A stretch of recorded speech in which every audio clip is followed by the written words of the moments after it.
A single crystal, clear as glass, sits under a laboratory light. It looks harmless. It looks almost beautiful. But this small formation of chemistry has fueled soldiers marching into battle, powered factory workers through double shifts, and torn apart entire communities across 3 continents. This is the story of crystal methamphetamine, a drug born from a search for medicine, weaponized by armies, sold to housewives, and finally left in the hands of cartels who turned it into one of the most destructive substances on Earth. To understand where crystal meth came from, we have to start not in a hidden lab or a biker gang garage, but in a university laboratory in Tokyo. In 1885, a Japanese chemist named Nagai Nagyoshi was studying a shrub called ephedra, known in traditional Chinese medicine as ma huang, which had been used for centuries to treat asthma and respiratory problems.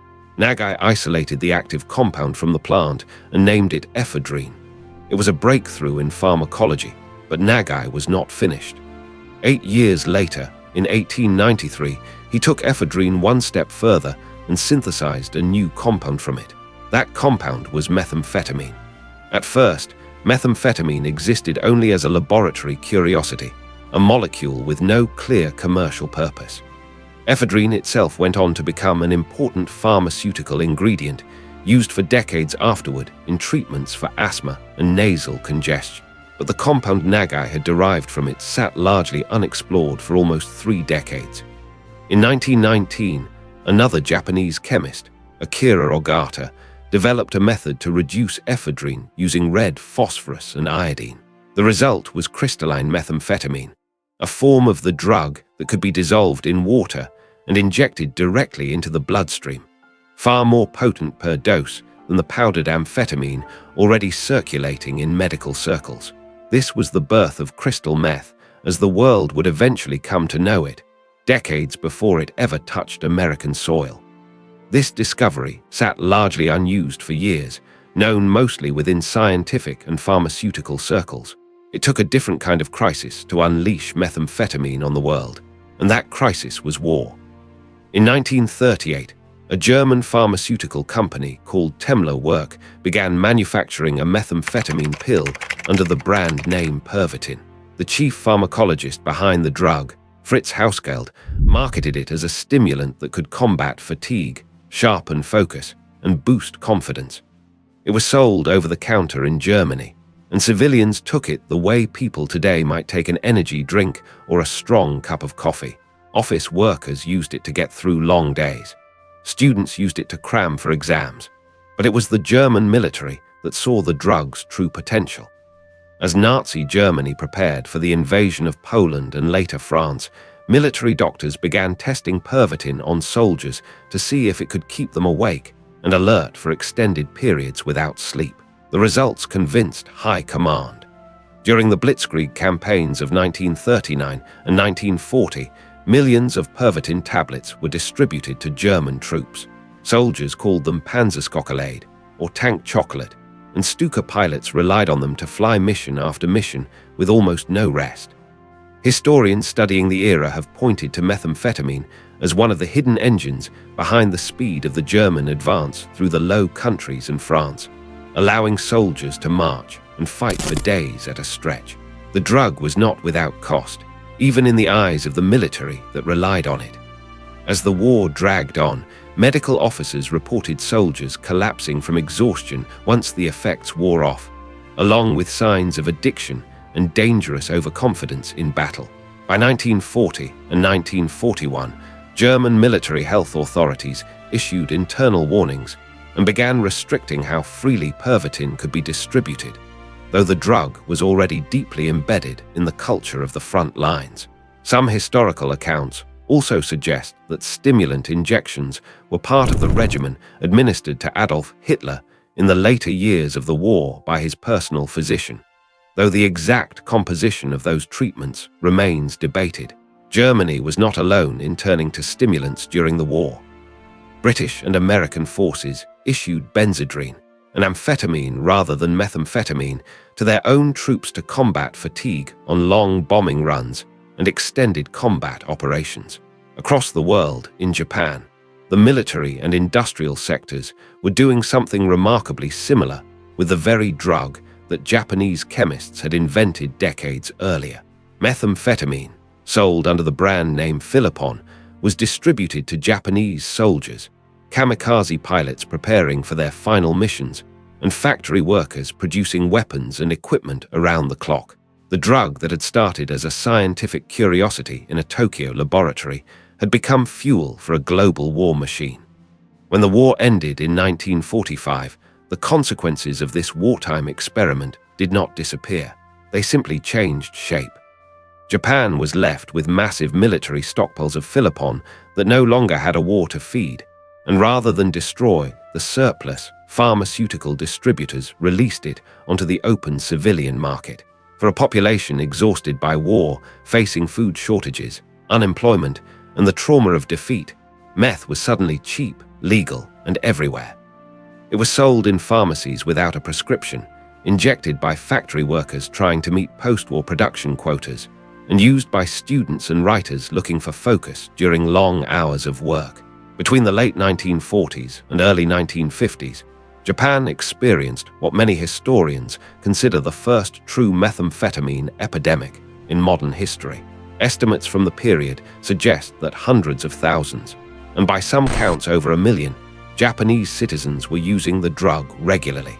Emergency rooms filled with cases of stimulant psychosis, and newspapers of the era ran regular stories describing what the Japanese press had begun calling the Hirapon epidemic, a phonetic rendering of the Philipon brand name that had become a generic term for the drug itself. The Japanese government responded in 1951 with the Stimulant Control Law, one of the first pieces of legislation anywhere in the world specifically targeting methamphetamine. Enforcement was aggressive, involving mass arrests and the closure of manufacturing operations that had once run in the open. By the mid-1950s, the epidemic had significantly subsided, but the drug itself did not vanish. It simply moved on to its next chapter, this time in the United States. American exposure to amphetamine-type stimulants had already begun during the war through Benzedrine, but in the post-war years, pharmaceutical companies began marketing amphetamines and methamphetamines directly to the public for entirely different purposes. Doctors prescribed them as diet pills for women trying to lose weight, as mood elevators for people suffering from mild depression, and as productivity boosters for anyone who wanted an edge in an increasingly fast-paced consumer economy. A drug called Obtrol, essentially a mixture of amphetamine salts, became a popular prescription weight loss aid. Methadone, a brand name for methamphetamine, was prescribed by doctors and injected in medical settings for conditions ranging from depression to narcolepsy. Through the 1950s and into the 1960s, methamphetamine use grew quietly within mainstream, legal medical channels. It was not yet the drug of outlaws and criminal syndicates. It was the drug of tired mothers, overworked businessmen, and truck drivers trying to stay awake on long hauls. Diet clinics across the United States prescribed amphetamine and methamphetamine combinations to patients seeking quick weight loss, often without fully explaining the risks. As prescriptions grew, so did dependency, and so did a black market for pills diverted from legitimate pharmacies. By the early 1960s, physicians and public health researchers had already begun raising alarms about the growing number of patients showing signs of addiction and stimulant-induced psychosis, even though the drug remained widely and legally available. By the mid-1960s, the cultural mood around methamphetamine began to shift dramatically. In San Francisco's Haight-Ashbury district, the epicenter of the counterculture movement, injectable methamphetamine use exploded among young people. What had once been a productivity drug for the working and middle class became associated with a darker, more chaotic scene of addiction, violence, and psychological breakdown. The phrase "speed kills" became a rallying cry among public health advocates and even within the counterculture itself. Emergency clinics in the area, including the famous Haight-Ashbury Free Clinic, treated a steady stream of patients suffering from methamphetamine psychosis, malnutrition, and infections tied to needle use. and their reports helped shape some of the earliest public health literature warning against high-dose, repeated methamphetamine injection. The image of the strung-out speed user, once unfamiliar to most Americans, became a fixture of news coverage by the end of the decade. Before we continue, if you are enjoying learning the hidden history behind the things we rarely talk about, hit that subscribe button and turn on notifications. New deep dives like this one are posted every week. Now, back to the story. As legal prescription access to methamphetamine tightened through the late 1960s and into the 1970s, production shifted away from pharmaceutical companies and into illegal, underground laboratories. One of the most significant forces behind this shift was outlaw motorcycle clubs, particularly the Hells Angels, who became deeply involved in manufacturing and distributing methamphetamine across the western United States. The drug earned the nickname crank, a name many attribute to the practice of concealing it inside motorcycle crankcases during transport, though its exact origin is debated. What is not debated is that biker gangs became the dominant domestic producers of methamphetamine in America for much of the 1970s, running clandestine labs that used relatively crude chemistry to synthesize the drug in large batches. In 1970, the United States Congress passed the Comprehensive Drug Abuse Prevention and Control Act, which included the Controlled Substances Act. This landmark legislation created the modern drug scheduling system still used in America today, and methamphetamine was placed under Schedule 2, acknowledging both its recognized medical uses and its extremely high potential for abuse. The law pushed the drug supply chain almost entirely into the criminal underground. Distribution networks that had once run through neighborhood pharmacies now ran through motorcycle clubs and informal dealer networks in California, Arizona, and the Pacific Northwest, regions that would remain closely associated with methamphetamine for decades to come. Throughout the 1970s and into the 1980s, most illegal methamphetamine in the United States was produced using a chemical process built around a substance called phenyl-2-propanone, often shortened to P2P. This method did not require ephedrine or pseudoephedrine, the cold medicine ingredients that would later become infamous. Instead, it relied on precursor chemicals that were, for a time, relatively easy for biker gangs and small-time cooks to acquire. Recognizing this vulnerability, the Drug Enforcement Administration and Congress moved to restrict access to P2P and related chemicals during the 1980s, most notably through the Chemical Diversion and Trafficking Act of 1988. This crackdown had an unintended consequence that would reshape the drug for decades. As P2P became harder to obtain, meth producers turned to a different method, based on reducing ephedrine or pseudoephedrine, the same basic chemistry pioneered by Akira Ogata back in 1919. This method produced a purer, more potent, and more smokable form of the drug, crystalline in structure and glassy in appearance. It became known on the street as ice. Ice first gained widespread attention in Hawaii in the mid-1980s, where it could be smoked rather than injected, making it more appealing to users who had avoided the drug due to a fear of needles. Some researchers point to Hawaii's role as a hub connecting Asian supply routes with American markets. Given the island's long-standing trade ties to South Korea and the Philippines, both of which had their own developing methamphetamine networks at the time. From Hawaii, the smokable crystal form spread rapidly across the mainland United States through the late 1980s and into the 1990s, reaching California, the Southwest, and beyond. At the same time, Mexican trafficking organizations began to recognize the enormous profit potential in methamphetamine production.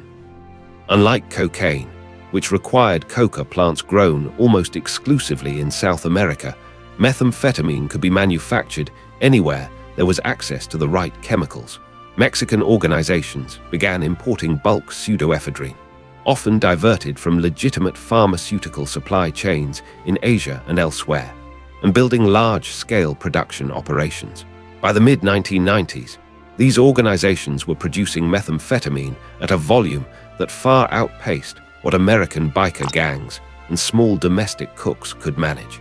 In response, The United States passed the Comprehensive Methamphetamine Control Act in 1996, which placed new restrictions on the sale of precursor chemicals, including pseudoephedrine and ephedrine, within the country. But regulation inside the United States could not fully control what was happening across the border, and it also could not stop a new, more troubling trend developing within the country itself: the rise of small, toxic, home-based methamphetamine labs. Through the late 1990s and into the 2000s, particularly across the rural Midwest and South, a method sometimes called the Nazi method, using anhydrous ammonia and lithium stripped from batteries, allowed individuals to cook methamphetamine in makeshift labs set up in kitchens, garages, and motel rooms. These small toxic labs created serious hazards for entire communities. The chemical process was volatile and prone to explosions and fires, and news broadcasts regularly featured stories of homes destroyed by lab explosions. Toxic waste from the process contaminated homes, soil, and water sources, and cleanup crews had to be specially trained to handle contaminated properties. States like Missouri, Iowa, Oklahoma, and Tennessee became known for having some of the highest concentrations of these small labs anywhere in the country, with thousands of lab seizures reported annually at the height of the crisis. The scale of the problem eventually forced federal action. In 2005, Congress passed the Combat Methamphetamine Epidemic Act, which required pharmacies to move products containing pseudoephedrine behind the counter, limit purchase quantities, and require photo identification for the sale. In the years that followed, some cooks adapted with a smaller scale technique known as the shake and bake, or one-pot method, which required less pseudoephedrine and could be carried out in a single sealed bottle. Others relied on networks of individuals, sometimes called Smurfs, who each purchased the legal limit from different pharmacies to pool together a larger batch. Even so, the number of small toxic labs discovered by law enforcement dropped substantially in the years following the law's passage, and the toxic waste crisis tied to home cooking largely receded from the headlines.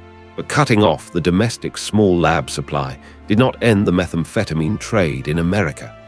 It simply shifted production further south, into the hands of Mexican cartels with the resources, chemical expertise, and international supply chains to keep manufacturing at an industrial scale. Organizations connected to the Sinaloa cartel, the Jalisco New Generation cartel, and other major trafficking groups built what came to be known as super labs, capable of producing methamphetamine by the ton rather than by the pound.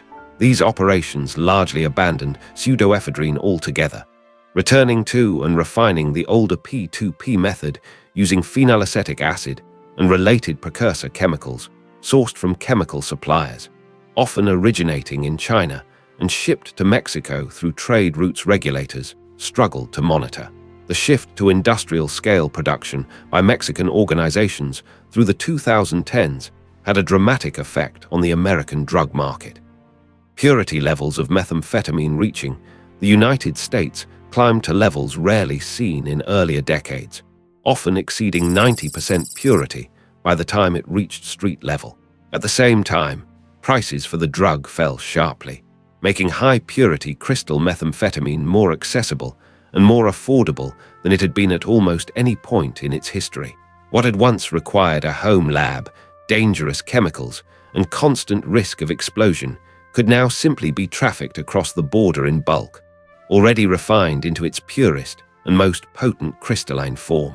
This new era of cheap, abundant, and extremely pure methamphetamine coincided with another crisis unfolding across the United States: the rise of synthetic opioids, particularly fentanyl. In many regions, methamphetamine use began to overlap heavily with opioid use, either through combined use by the same individuals or through the two substances appearing together in the same trafficking networks. Public health officials began describing a twin epidemic, where the overdose crisis narrative once associated almost exclusively with opioids now increasingly involved methamphetamine too. Coroners in several states reported a sharp rise in overdose deaths involving both methamphetamine and fentanyl detected together in toxicology results. a combination rarely seen at scale in earlier decades. Hospital admissions tied to stimulant use rose sharply through the late 2010s and into the 2020s, even as national attention remained heavily focused on the opioid side of the crisis. Unlike the opioid crisis, which has several approved medications for treating addiction, methamphetamine addiction still has none, leaving behavioral therapy as the primary tool available to clinicians. While the story of methamphetamine in the West often centers on Germany, Japan, and the Americas, its more recent history has also been shaped heavily by events in Southeast Asia. Since the 2010s, the Golden Triangle region spanning parts of Myanmar, Laos, and Thailand has grown into one of the largest methamphetamine production zones in the world, with armed groups operating industrial-scale labs deep in mountainous, difficult-to-police territory. The drug is often distributed there in pill form, known locally as yaba, as well as in crystalline form for regional and international export. In the Philippines, methamphetamine, known locally as shabu, became one of the country's most widely used illegal drugs beginning in the 1990s, supplied initially through networks tied to organized crime in nearby countries and later through domestic production as well. The scale of shabu use became a major national issue by the 2010s, prompting significant law enforcement campaigns and ongoing public debate over how best to address both supply and demand. United Nations drug monitoring reports throughout the 2010s and 2020s repeatedly identified methamphetamine as the fastest-growing illicit drug threat in the wider Asia-Pacific region. Understanding why methamphetamine has proven so difficult to eliminate also requires understanding what it does inside the human body.